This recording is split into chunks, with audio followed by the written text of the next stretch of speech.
Assalamualaikum warahmatullahi wabarakatuh. Shalom, salam sejahtera bagi kita semua.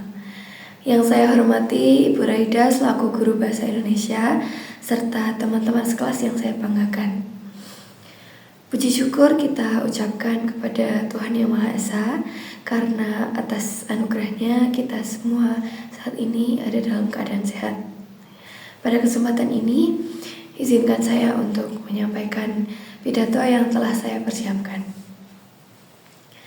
Teman-teman dan Ibu Rada, apakah kalian tahu bahwa tanpa kita sadari plastik yang kita gunakan setiap hari itu setelah kita buang dan terurai itu sebenarnya tidak benar-benar hilang ya, tetapi mereka itu berubah menjadi partikel kecil yang bisa masuk ke air, ke tanah, atau bahkan itu juga bisa masuk ke dalam tubuh kita semua. Nah, hal itu akan saya bahas pada topik hari ini, yaitu mengenai mikroplastik. Jadi sebenarnya apa sih mikroplastik itu?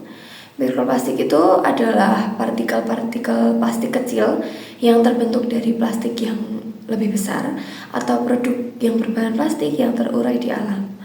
Saat ini mikroplastik itu telah ditemukan di berbagai tempat, seperti ada di sungai, di tanah, di udara, bahkan juga bisa turun bersama air hujan.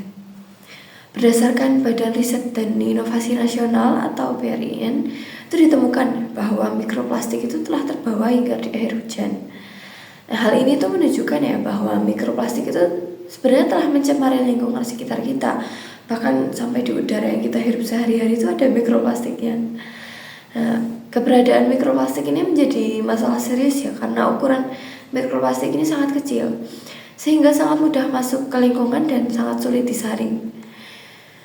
Ada penelitian dari dosen Fakultas Kedokteran Universitas Airlangga, dari Dr. Lestari Sudaryanti, itu mengungkapkan temuan mikroplastik ini tidak hanya ada pada pekerja pemilah sampah yang mereka biasanya mengurus sampah plastik, tetapi ternyata juga ada pada air ketuban ibu hamil, darah, serta urin mereka.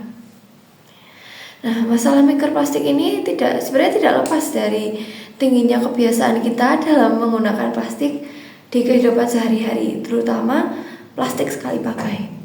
Nah, siapa nih yang suka pakai barang plastik lalu langsung dibuang? Nah, itu berpotensi ya membentuk lebih banyak mikroplastik yang dapat terurai di alam. Lalu ada penelitian lagi nih dari penelitian di Teluk Tomini di Gorontalo, itu ditemukan bahwa ikan-ikan konsumsi yang biasanya dikonsumsi manusia itu yang telah diteliti itu juga ternyata mengandung mikroplastik dalam tubuhnya loh. Hal ini menunjukkan ya bahwa mikroplastik itu juga ternyata telah masuk ke rantai makanan manusia yang biasa kita makan sehari-hari gitu.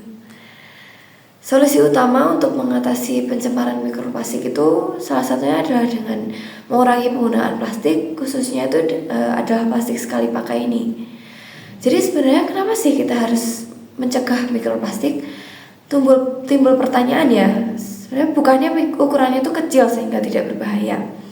Nah, justru itu mikroplastik itu dapat membawa zat berbahaya dan berpotensi menimbulkan resiko bagi kesehatan jika mikroplastik ini dapat terakumulasi dan masuk ke dalam tubuh karena ukurannya yang kecil itu ya. Oleh sebab itu, pengurangan penggunaan plastik sejak awal itu sebenarnya dapat menekan pembentukan dan penyebaran mikroplastik ini. Penerapan solusi ini dapat dimulai dengan mengurangi penggunaan produk plastik sekali pakai seperti sedotan yang sekali pakai langsung dibuang, kantong plastik yang langsung dibuang, dan kemasan-kemasan sekali pakai itu. Selain itu, kita juga dapat menerapkan 3R, yaitu reduce, reuse, dan recycle. Kita juga harus mengelola sampah plastik dengan benar agar tidak terurai di alam. Selain itu, edukasi tentang bahaya mikroplastik ini juga perlu terus dilakukan kepada masyarakat luas. Demikian pidato yang dapat saya sampaikan mengenai mikroplastik.